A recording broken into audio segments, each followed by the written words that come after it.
The data stream never lied, but Dr. Halmick wished it would start now.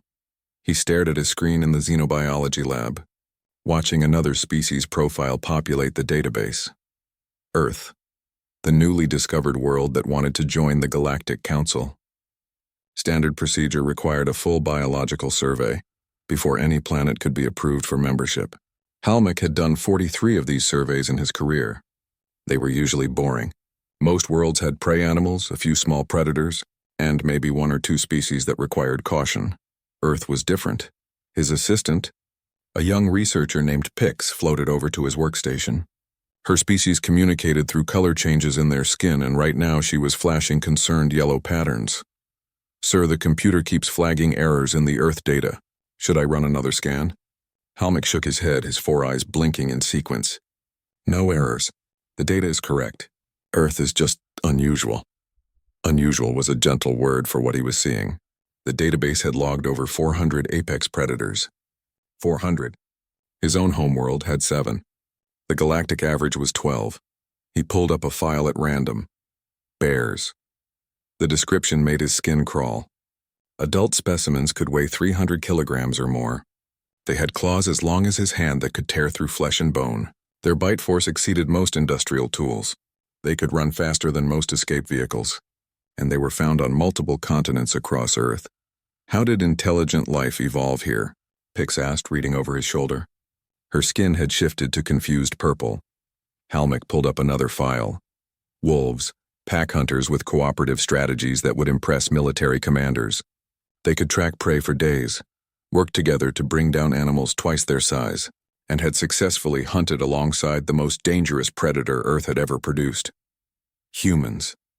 The files on humans were equally disturbing. They came from a world with gravity 20% higher than galactic standard. They could survive temperature ranges that would kill most species. Their bodies produced a chemical cocktail that let them ignore injuries that would incapacitate others. They could run for hours without stopping. A hunting technique they called persistence predation. They had evolved as mid-tier predators and clawed their way to the top of the food chain using tools, fire, and group coordination. "Look at this one," Pix said, pulling up another file. "Big cats. Over 30 species. Some can kill prey 3 times their size with a single bite to the neck." Halmick felt his breathing tubes constrict. Every file was worse than the last. Crocodiles that had remained unchanged for millions of years because they were already perfect killing machines. Snakes with venom that could cause organ failure in minutes. Spiders with neurotoxins. Jellyfish that could stop a heart. Sharks that could sense electrical fields and smell blood from kilometers away. The list went on and on. "We need to recommend quarantine status," Halmick said finally. "No species should be allowed contact with humans until we understand how they survived on such a hostile world. They must be incredibly aggressive to have dominated all these predators." Pix's skin flashed agreement in green patterns. She began compiling the report. Halmick turned back to his screen to gather more evidence. That was when he saw the first image, a small human child, barely old enough to walk based on the anatomical data, sitting on the floor. Next to the child was a dog. Not a small dog. A large specimen that the database identified as a German shepherd, descended from wolves, with a bite force capable of breaking bone. The child had its arms wrapped around the dog's neck. The dog's mouth was open, showing its teeth. But it was not attacking. The image caption, translated from human language, read, "Best friends forever." Halmick stared at the image. Then he pulled up another file. More images flooded his screen. Humans lying in beds with cats curled on their chests. Cats were smaller than dogs, but the database flagged them as efficient hunters with retractable claws and predatory instincts. Humans holding snakes. Humans with birds perched on their shoulders. Birds with beaks that could crack seeds and nuts, which meant they could easily crack through human skin. "Pix," he said slowly. "Are you seeing this?" She floated closer, her skin cycling through confused colors. "I do not understand. Why are the humans so close to these predators? Are they prisoners? Is this some kind of punishment?" Halmick searched through the human cultural database that had been provided with their membership application. He found a section labeled pets. His translator struggled with the concept at first. The definition that finally appeared made no sense. Pets were animals that humans kept in their homes by choice, for companionship. They fed them, cared for them, and treated them as family members. This cannot be right, Pick said. They choose to live with predators? Halmick pulled up statistics. On Earth, there were over 400 million dogs living in human homes, over 200 million cats, millions more of reptiles, birds, fish, and small mammals. Humans did not just tolerate these animals. They loved them. He found videos next. A man throwing a ball and a dog running to catch it, tail wagging in what the database identified as pleasure signals. A woman scratching a cat behind its ears while the cat made rumbling sounds called purring. A child carefully handling a rabbit, being gentle with a creature that was prey to most of Earth's predators. None of it made sense. Send a message to the Human Liaison Office, Halmick ordered. We need clarification on this pet situation. There must be something we are misunderstanding about their culture. Pix's skin flashed compliance, but she hesitated. Sir, what if we are not misunderstanding? What if humans really do live with these predators willingly? Halmick did not answer. He was watching another video. A huge dog, easily 40 kilograms, jumping up to greet a human who had just entered their dwelling. The human laughed, a sound that the translator marked as expressing joy, and hugged the animal, the same animal that could easily injure or kill that human if it chose to. What kind of species looked at a predator and saw a friend? What kind of world produced creatures so dangerous and people so strange that they wanted those creatures in their homes? Halmick had a feeling this survey was going to be much more complicated than he had thought. He saved all the files and began writing a new report. The council needed to know about this immediately. Earth was not just unusual. Earth was completely unprecedented. 3 days of analysis had turned Halmick's lab into chaos. Papers floated everywhere in the low-gravity section. Screens displayed image after image of humans with their pets. The team had grown from just him and Pix to include 6 other researchers, all trying to make sense of what they were seeing. Another batch of data just came in, announced Real, a tall crystalline being whose body chimed softly when he moved. The humans sent us their entertainment media, something called documentaries and home videos. Halmick rubbed his eyes. He had not slept properly since discovering the pet situation. The Human Liaison Office had confirmed everything. Yes, humans kept predators as pets. Yes, this was normal. Yes, they had been doing it for thousands of years. No, they did not see anything strange about it. Play the first file, Halmick said. The screen lit up with a human family in their dwelling. 2 adult humans, 3 juveniles of varying ages, and 4 animals, 2 cats, 1 dog, and something the database identified as a rabbit. The rabbit was a prey species, which made its presence even more confusing. Why would humans keep an animal that was food for all their other animals? The dog is a golden retriever, Pix read from her datapad. Bred by humans specifically to be friendly and gentle with children. But look at its ancestry. Just 15,000 years ago, these were wolves hunting in the wilderness. 15,000 years. That was barely any time at all in evolutionary terms. How did they do it so fast? Real asked. Domestication should take hundreds of thousands of years of natural selection. They did not wait for natural selection, Halmick said quietly. They chose it themselves. Artificial selection. They took the wolves that were least aggressive, bred them together, and repeated the process for hundreds of generations. They designed the dog. The implications of that settled over the room like a heavy blanket. Humans had not just made friends with predators. They had changed them. Another researcher, a floating gas being named Whis, pulsed with distressed colors. But why? What purpose does it serve? These animals do not provide significant resources. They do not help with work, most of them. The humans feed them, care for them when they are sick, and grieve when they die. What do they gain? Companionship, Pick said, reading from the human cultural files. Emotional support, love. The word did not translate well. Love was a concept that existed in many cultures. But humans seem to apply it more broadly than most species. They loved their families, their friends, their homes, their planet, and apparently their predators. Halmick pulled up another video. This one showed an elderly human woman living alone. She had 3 cats. The video followed her daily routine. She woke up with cats sleeping on her bed. She fed them breakfast. She talked to them throughout the day, even though they could not understand complex language. At night, she sat in a chair with all 3 cats nearby, and she looked peaceful. The humans have studies, Pix continued. Scientific research. They have found that keeping pets reduces stress, lowers blood pressure, and increases lifespan. The animals provide psychological benefits that improve human health. So they keep predators as medical treatment? Rill asked. No, yes, both. Pix's color shifted in confusion. They keep them because it makes them happy. The health benefits are secondary. Helmick pulled up more files. The evidence was overwhelming. Dogs working with human children who had difficulty with social interaction, providing comfort and teaching responsibility. Cats in hospitals, visiting sick humans to improve their mood. Therapy animals trained to help humans with trauma or mental health issues. But there were also millions of humans who just had pets because they wanted them, because they enjoyed the company, because they thought the animals were, in human terms, cute. Look at this, Wiss said, pulling up a new file. Humans have occupations dedicated to pet care, veterinarians who specialize in animal medicine, pet stores that sell supplies, groomers who clean and style the animals, dog walkers who exercise them, pet hotels where animals stay when their humans travel. There is an entire economy built around these predators, Rill added, his crystalline body chiming in shock. Helmick found himself looking at population numbers. Earth had approximately 8 billion humans, and they shared their world with billions of pets. The ratio was staggering. Some humans had multiple pets. He found one case of a human who had 12 cats, 12 predators, in one dwelling. By choice. Here is something interesting, Pix said. Humans have a section of their information network called social media. They share images and videos there.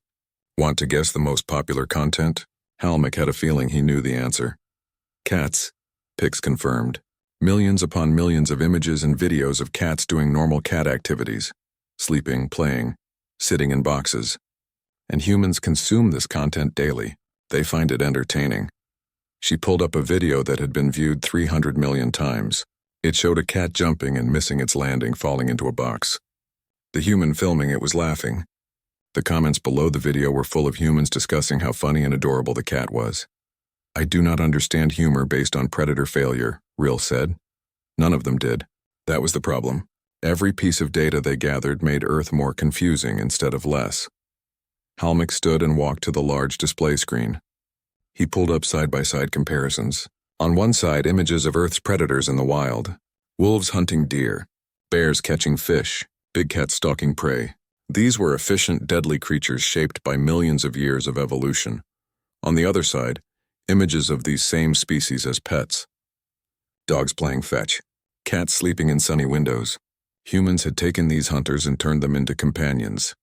We need to request a demonstration, Helmick announced. The council will not believe our report without physical evidence. We need to see these pets in person. You want to bring Earth predators here? Wiss pulsed in alarm. To the station? We need to understand this, Helmick said firmly.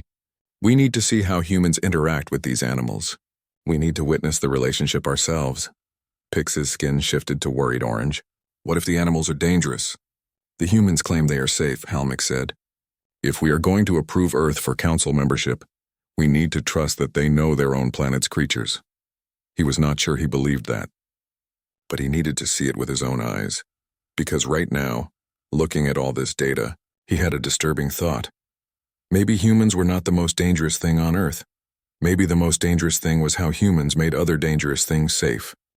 The human delegation arrived on a Tuesday station time. Helmick waited in the docking bay with his full research team and a squad of security personnel. The security chief, a heavily armored Kralix named Bront, had insisted on maximum protocols. Stun weapons, containment fields, emergency medical teams on standby. The entire bay had been cleared of unnecessary personnel, all because of one dog. The airlock hissed open. 3 humans walked through wearing simple clothing and carrying bags of supplies. Leading them was Dr. Beth Howard, the cultural liaison who had been answering their questions for the past week. She was a middle-aged human with brown hair pulled back and a relaxed expression that seemed completely inappropriate given the circumstances. Behind her walked 2 other humans, and between them, on a lead attached to a collar, was the dog. Every alarm in the bay screamed to life. Bront's security team raised their weapons. The containment field generators hummed to life, ready to deploy. Helmick felt his breathing tubes constrict in pure instinct. The dog was huge, easily 35 kilograms, with a thick coat of reddish-brown fur. Its mouth hung open, showing teeth designed for tearing meat. The database had provided specifications, but seeing the creature in person was different. This was a predator. Every line of its body spoke of strength and capability. Dr. Howard looked surprised at the reaction. "Oh, sorry. Should we have warned you? This is Copper. He's very friendly." Friendly. She called the predator friendly. The dog's tail was wagging back and forth in what human files said was a positive emotional signal. But Halmick also noticed the powerful muscles in its legs, the alert way it scanned the room, the intelligence in its eyes. "Please deactivate your weapons," Dr. Howard said calmly. "You're scaring him." "We are scaring it?" Brant's translator made his shock very clear. He's never seen aliens before. This is overwhelming for him. Dr. Howard knelt down next to the dog and stroked its head. The dog leaned into her touch, tail still wagging. Halmick forced himself to approach, though every instinct told him to flee. "You said this animal lives in your dwelling? With your family?" "Yes, with my husband and 2 kids. Copper's been part of our family for 8 years. Since he was a puppy," Dr. Howard smiled. "Would you like to meet him properly?" No, Halmick thought. But he said, "Yes, that is why we requested this demonstration." Dr. Howard stood and gently guided Copper forward. "Copper, sit." The dog immediately sat, its haunches lowering to the floor. It looked up at Dr. Howard with what could only be described as adoration. "Good boy," she said, and pulled a small treat from her pocket. The dog took it gently from her hand and ate it.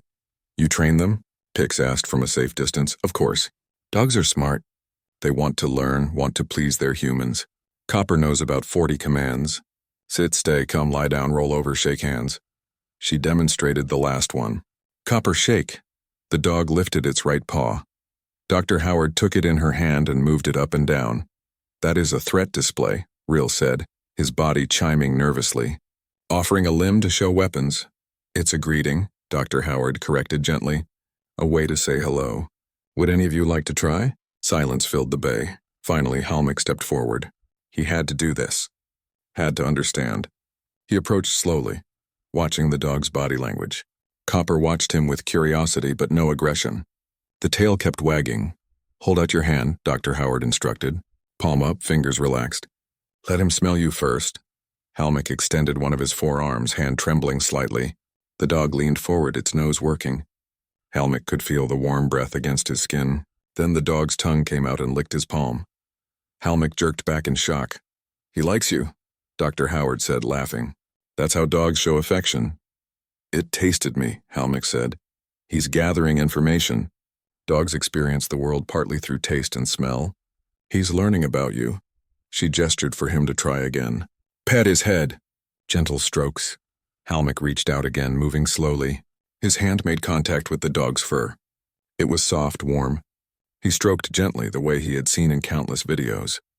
Copper leaned into the touch, tail wagging harder, and made a happy sound. Something strange happened in Halmick's chest. The fear was still there, but beneath it, something else emerged. The dog was warm and alive and responded to his touch with obvious pleasure. It was not just a predator. It was an individual. "Why do you keep him?" Halmick asked quietly, still petting the dog. Dr. Howard's expression softened. "Lots of reasons. He makes us laugh. He's always happy to see us when we come home. He plays with my kids and keeps them active.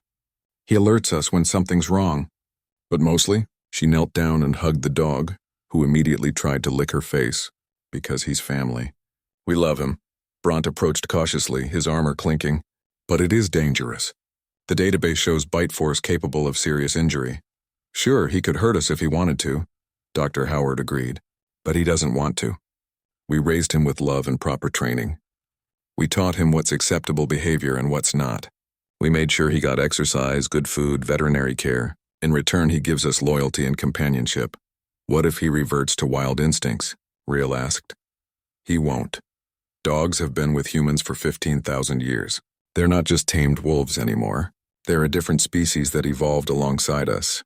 They want to be with humans. It's in their nature now." She scratched behind Copper's ears. "Though we still respect that he's an animal. We don't put him in situations that would stress him or make him feel threatened. It's a relationship built on trust and understanding." Pix floated closer, her skin showing curious yellow. "May I touch him?" For the next hour, the research team took turns meeting Copper. Some were brave, others needed encouragement. But slowly, everyone interacted with the dog. They saw how he responded to commands, how gentle he was despite his size. how his whole body radiated happiness when Dr. Howard praised him. Halmik watched it all, his mind working. This was not domination. Humans had not conquered this predator through force. They had formed a partnership. They had found the common ground between species, the places where both benefited. "We brought others," Dr. Howard said eventually. "If you're ready. We have 2 cats, a rabbit, and a parrot on the ship. More predators, and a prey animal that somehow survived alongside them." Halmik looked at Copper, who was now lying on his side while Pix carefully examined his paws. "Yes," he said, "we need to see them all." Because he was beginning to understand something important. Humans did not pet their monsters because they were fearless. They did it because they saw past the monster to the individual underneath. Halmik thought he understood humans after meeting the dog. Then they brought out the cats and all his theories fell apart. The demonstration had moved to a larger conference room with better ventilation and more space. Copper lay in the corner completely relaxed while Dr. Howard and her colleagues prepared to introduce the next animals. Halmik noticed that several researchers had sat near the dog, no longer afraid. Some were even petting him. Progress, he thought. Cats are different from dogs, Dr. Howard explained as her colleague, a younger human named Tim, opened a carrier. Dogs were domesticated by humans deliberately. We chose wolves and bred them for specific traits. Cats kind of domesticated themselves. How does a predator domesticate itself? Brunt asked. About 10,000 years ago, humans started farming. Farms attracted rodents. Rodents attracted wild cats. The cats that were less afraid of humans could live closer to farms and had better access to prey. Over time, they got more comfortable around us and we started tolerating them because they killed pests. Eventually, we welcomed them into our homes. Tim lifted a cat from the carrier. It was much smaller than the dog, with sleek gray fur and green eyes. The database identified it as a domestic shorthair, descended from desert hunters, retractable claws, excellent night vision, capable of kills far above its weight class. The cat looked around the room with complete indifference, then yawned, showing sharp teeth. "This is Ash," Tim said. "She's 4 years old and extremely spoiled."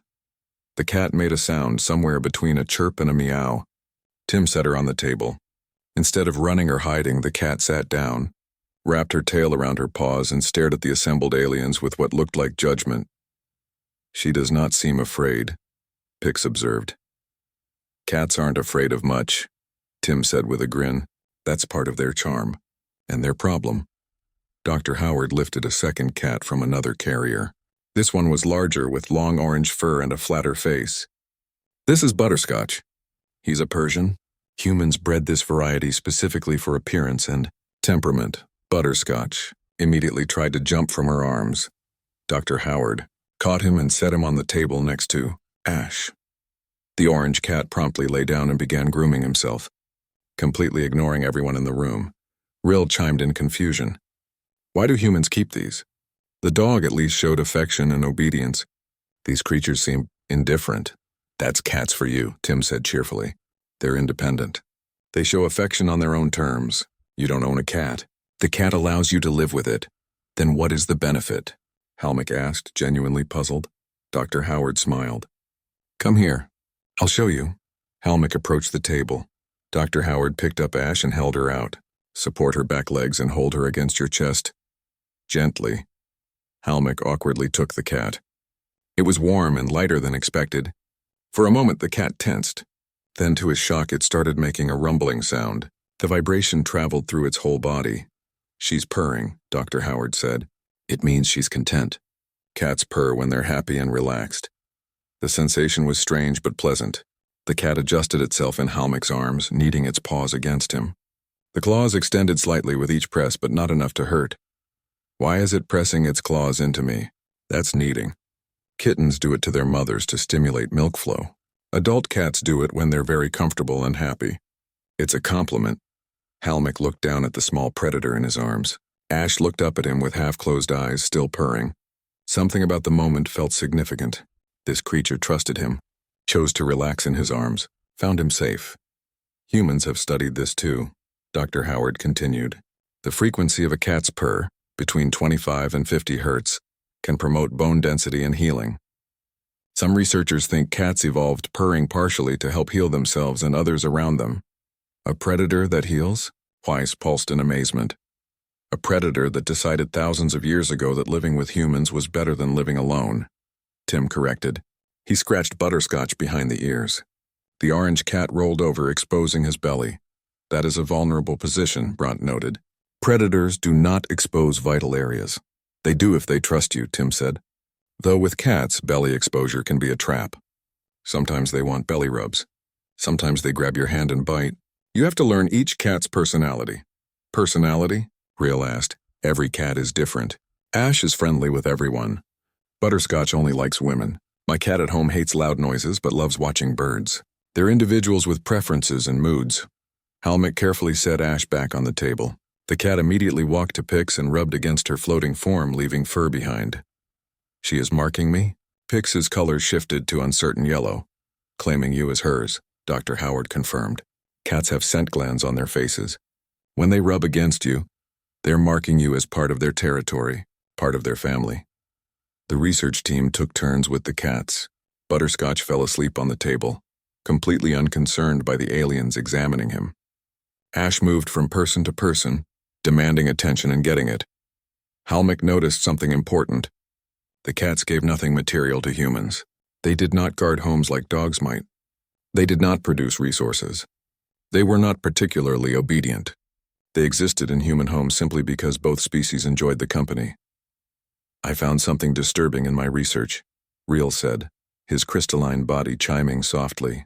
Humans have a section of their information network dedicated entirely to cat images. Billions of them. There are more pictures of cats on human internet than almost any other subject. Oh, you found cat memes, Tim said, laughing. Yeah, we love taking pictures of our cats and sharing them. It makes people happy, but why? Reel pressed. What function does this serve? Tim shrugged. No function. It's just fun. Cats are funny. They do weird things. They fit in boxes they're too big for. They knock things off tables for no reason. They make silly faces. We find it entertaining. You keep efficient predators for entertainment? Bront sounded scandalized. We keep them because they're soft and warm and make cute sounds, Dr. Howard said. We keep them because coming home to a cat running to greet you feels good. We keep them because petting a purring cat reduces stress. We keep them because they're beautiful and graceful and occasionally ridiculous. She picked up Ash, who immediately headbutted her chin, demanding more attention. We keep them because life is better with them than without them. That's all the reason we need. Halmick watched Butterscotch wake up, stretch extensively, then immediately fall asleep again in a slightly different position. The cat had not done anything productive since arriving. It had simply existed, confident in its place, and the humans loved it anyway. Humans form emotional bonds easily, Halmick said slowly, understanding dawning. Not just with family or friends, not just with useful animals, with any creature that shares your space and your life. Pretty much, Tim agreed. We're social creatures. We want connection. Dogs give us one kind of connection. Cats give us another. Both are valuable. Ash chose that moment to bite Dr. Howard's hand, then immediately lick the same spot and purr louder. Even when they bite us, Dr. Howard added with a laugh. Halmick made notes on his datapad, but his mind was elsewhere. Humans had not just conquered their planet. They had befriended it. They had looked at the predators around them and said, "You can be family." That took something beyond courage. It took an incredible capacity for love. The final demonstration came 3 days later, and this time Halmick requested that the full Galactic Council be present via holoconference. They needed to see this. The human ambassador, a calm man named David Chen, stood in the center of the demonstration room. Around him on tables sat a series of enclosed habitats. Inside those habitats were creatures that made Halmick's skin crawl just looking at them. Snakes, spiders, scorpions, a lizard with a forked tongue. Things that bit, stung, and killed. "Thank you for this opportunity," David said to the assembled audience, both physical and holographic. "I know my collection might seem strange to many of you. These are animals that most humans would also avoid in the wild. But I've kept reptiles and arthropods for 20 years. They're my passion. Passion for venomous creatures." Council member Zelnoth spoke through the holoconference, his translated voice skeptical. "Why would any species keep such things deliberately?" "Because they're beautiful," David said simply. "Because they're fascinating," Because they're survivors shaped by millions of years of evolution, and because once you understand them, they're not as dangerous as they seem. He reached for the first enclosure. Inside was a snake, thick-bodied with distinctive patterns on its scales. This is Pepper, my ball python. She's 12 years old. Ball pythons are constrictors, native to West Africa. In the wild, they eat small mammals. David opened the enclosure and gently lifted the snake. It coiled around his arm, tongue flicking out to sense the environment. Several council members made sounds of distress. She's not venomous, David continued, but she's still a predator with teeth and strong muscles. However, Pepper has never bitten me, not once in 12 years. You know why? He looked directly at the holoconference. Because I understand her. I know when she's hungry versus when she's just exploring. I know when she's about to shed and might be irritable. I know her body language. I respect her nature and never put her in situations where she'd feel threatened. He stroked the snake's scales gently. Pepper trusts me because I've proven trustworthy. I feed her properly, keep her habitat at the right temperature, handle her calmly. In return, she's a low-maintenance companion who's helped me teach thousands of people that snakes aren't monsters. David set Pepper back and moved to the next enclosure. A spider sat inside, large and hairy. This is Rose, a Chilean rose hair tarantula. People see a big spider and panic. But Rose is actually quite calm. Tarantulas are ambush predators, yes, but they're also fragile. They're more afraid of us than we are of them. He carefully coaxed the spider onto his hand. Its legs moved delicately across his skin. Pix made a sound of distress, her colors shifting to alarmed red. Rose has urticating hairs she can kick off if threatened. They cause irritation. She's also got fangs with mild venom. But she's never used either defense on me because I handle her correctly. I move slowly. I stay calm. I read her behavior. Several researchers had backed away from the demonstration, but Halmick noticed that David's vital signs, displayed on the medical scanner, showed no fear. His heart rate was normal, his breathing steady. He was completely comfortable with creatures that should terrify him. Why keep them if they require such careful handling? Halmick asked. David smiled. That's the point. They teach patience, respect, observation skills. Rose has taught me more about careful movement and reading subtle signals than any training course could. And honestly, he watched the spider walk across his palm. I find her elegant. Look at how she moves, how her body is perfectly adapted to her lifestyle. She's a work of art created by nature. He returned Rose to her habitat and picked up a smaller container. Inside was a scorpion, pincers raised, tail curved over its back. This is Spike, Emperor Scorpion. That tail has venom and those pincers can hurt. But Emperor Scorpions are actually one of the calmer scorpion species. In the right conditions, you can even hold them, though I don't recommend it for beginners. You collect creatures that can harm you, Council Member Zelnoth said slowly. For aesthetic appreciation and educational value? Yes, but it's more than that. David set down the scorpion container and addressed the council directly. On Earth, many of these animals are misunderstood and killed out of fear. Snakes are vital for rodent control. Spiders eat insects that spread disease. Even scorpions have their place in ecosystems. By keeping them, studying them, and teaching others about them, we help change human perception. We turn fear into respect. He gestured to all the enclosures. Every one of these animals is a rescue or bred in captivity. I would never take them from the wild. There's an entire community of humans who keep reptiles and arthropods ethically. We share knowledge, breed healthy animals, and work with conservation efforts. Dr. Howard, who had been watching quietly, stepped forward. This is common across Earth. Humans keep fish, birds, rodents, reptiles, amphibians. We have sanctuaries for wild animals that can't be released. We have rehabilitation centers for injured creatures. We even have people who keep insects and study them. You have made peace with your entire planet, Halmick said, understanding blooming in his mind. Not just the animals you domesticated, all of them. We're trying, David said. We don't always succeed. Humans still fear snakes, spiders, and other creatures. We still have conflicts with wildlife. But more and more humans are choosing understanding over fear. We're learning that even venomous snakes have a right to exist. Even spiders serve important purposes. He picked up a final container.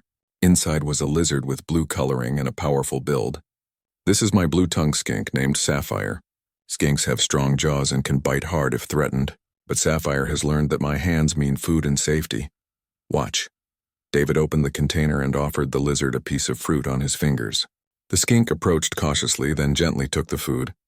Its tongue, bright blue, flicked out to taste the air. She knows me, trusts me, and I trust her not to bite, because I've built that relationship through consistent, respectful interaction. The demonstration continued for another hour. David showed proper handling techniques, explained each animal's needs, and answered questions. Helmick watched carefully as several council members shifted from disgust to curiosity. Near the end, David made an offer that surprised everyone. "If any of you would like to touch Pepper, the ball python, I can facilitate that. She's very calm today." Silence, then Helmick stepped forward. "I would like to try." David's face lit up. He retrieved Pepper and showed Helmick how to support the snake's body properly. The sensation was strange. Cool, dry scales, smooth muscle moving beneath. The snake's tongue flicked against his skin, gathering information. "She's learning about you," David said. "Snakes see through heat and scent as much as vision. To her, you're a strange, warm creature that smells unfamiliar. But because I'm here and calm, she knows you're safe." Helmick held the snake carefully, feeling its weight, its life. This was a predator, but it was also just an animal, living its life according to its nature. "Thank you," Helmick said, returning Pepper to David. This has been very educational. But what he was really thinking was how much this revealed about humans. They did not just befriend the friendly. They worked to understand everything. The Galactic Council chamber was designed to be intimidating. Curved walls rose 5 stories high, embedded with screens showing the 1,000-member worlds. Representatives from hundreds of species filled the tiered seating, their translators creating a low hum of converted speech. Helmick stood at the central podium, his research team behind him. Above, the main display showed his presentation title, Earth Biological Survey and Cultural Analysis. Council speaker Mordax, a towering insectoid being, activated her translator. "Dr. Helmick, your preliminary report was concerning. You flagged Earth as a potential danger to galactic security. Please present your findings." Helmick took a breath. 2 weeks ago, he would have recommended quarantine. Now, after everything he had learned, his report was very different. "Honored council members, Earth is unlike any world we have surveyed. The planet hosts an unprecedented number of apex predators, venomous species, and dangerous fauna. By all logical measures, intelligent life should not have evolved there. And if it had, that species should be aggressive, territorial, and dangerous." He pulled up images of Earth's predators. Bears, wolves, big cats, crocodiles. The council murmured in concerned tones. "However, humans are not what we expected. They did evolve in this hostile environment. They did become the dominant species. But they did something no other known species has done." New images appeared. Humans with dogs, humans with cats, humans holding snakes, petting horses, feeding birds. They befriended their predators. The council erupted in confused chatter. Mordax called for order. "Humans domesticated the gray wolf 15,000 years ago, creating dogs," Helmick continued. "They live with small predators called cats. They keep reptiles, birds, fish, and countless other species in their homes. Not for food. Not for protection. For companionship." "This makes them naive," Counselor Zelnoth interrupted. "Foolish to trust predators." "Actually, it makes them remarkable." Helmick pulled up his data. "Humans have lower rates of intraspecies violence than 70% of known species. Their ability to form cross-species bonds extends to their treatment of other humans. They have concepts like animal welfare, conservation, and ethical treatment that are more advanced than most galactic civilizations." Pick stepped forward, her skin showing confident blue patterns. "We witnessed this ourselves. A human child sleeping peacefully next to a wolf descendant large enough to injure them. The animal was gentle, protective. It had been raised with love and training, and it responded with loyalty." "But surely this is a rare case," another counselor argued. "An exception?" "No." Helmick pulled up statistics. "Earth has billions of pets, hundreds of millions of dogs and cats alone. This is normal human behavior. They have entire industries dedicated to animal care. They have laws protecting animals from cruelty. Some humans dedicate their entire lives to animal welfare and conservation." He showed footage from the demonstrations. Copper playing fetch, Ash purring in his arms, David calmly handling Pepper the snake. Humans do not see animals as just resources or threats. They see them as individuals. They study their behavior, learn their needs, and form bonds based on mutual respect and understanding. Rill chimed in, his crystalline structure creating harmonics. "We analyze their entertainment media. The most popular content involves animals. Humans spend significant time watching, sharing, and enjoying images of creatures that could harm them. They find predators cute, a word that translates roughly to appealing and endearing. This is illogical, Mordax said, but she sounded more curious than critical now. It seems illogical, Halmik agreed, until you consider what it means. Humans evolved on a death world surrounded by danger. They could have become paranoid and violent. Instead, they developed extraordinary empathy. They learned to read the emotions and intentions of other species. They built relationships across the species barrier. He paused, looking around the chamber. Think about what this means for galactic society. Humans can bond with almost anything. They can find common ground with species that share no evolutionary history with them. They have practiced this skill for thousands of years with their planet's predators. Dr. Howard stepped up beside him. We brought pets to this station because Dr. Halmik wanted to understand. Several of his team were afraid at first, but by the end of the demonstrations, they were petting Copper the dog and holding Ash the cat. One researcher even touched a snake, overcoming instinctive fear. If humans can teach us to see past fear, Halmik said. If they can help us understand creatures we consider dangerous or alien, what else can they offer? Their skill at forming bonds could help bridge gaps between species that have never been able to communicate effectively. Counselor Zelnoth spoke again. You came here to warn us about humans. Now you advocate for them. Why? Halmik thought about Copper's wagging tail, Ash's purring, David's calm hands on Pepper's scales, Dr. Howard's smile when she talked about her children playing with their dog. Because Earth is dangerous. The animals there could kill easily, but humans taught them not to. They did not do this through force or domination. They did it through patience, understanding, and love, a species capable of turning wolves into companions, of keeping venomous snakes safely, of finding joy in the presence of predators. That is not a species we should fear. He pulled up his final slide. It showed a simple image. A human child asleep on a couch curled against a large dog, with a cat draped across them both. That is a species we should learn from. The council debated for 3 hours. Arguments for and against human membership flew across the chamber. Some species worried about human unpredictability. Others saw opportunity. Finally, Mordax called for a vote. The results appeared on the main screen. 2/3 majority in favor. Earth was granted full council membership, with a special provision. Humanity will establish a cultural exchange program, Mordax announced. They will teach interested species about animal behavior, domestication, and cross-species bonding. In return, they gain full access to galactic trade, knowledge, and protection. Halmik felt something he had not expected. Relief, pride, hope. Dr. Howard approached him after the session ended. Thank you for giving us a chance. For trying to understand. Thank you for teaching me, Halmik replied. I have learned more in these past weeks than in decades of research. She smiled. Would you like to visit Earth? Meet more pets? We have horses, which are prey animals humans ride on, parrots that can speak human language, ferrets, rabbits, hamsters, so many others. I would like that very much. A month later, Halmik stood in Dr. Howard's home. Her 2 children played in the yard with Copper, throwing a ball that the dog retrieved again and again, never tiring of the game. Ash watched from a window, tail swishing. Butterscotch slept on the couch. It was a normal human home. A normal human life.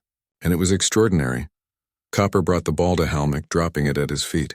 The dog sat tail wagging, looking up with expectant eyes. Halmik picked up the ball and threw it. Copper raced after it with pure joy.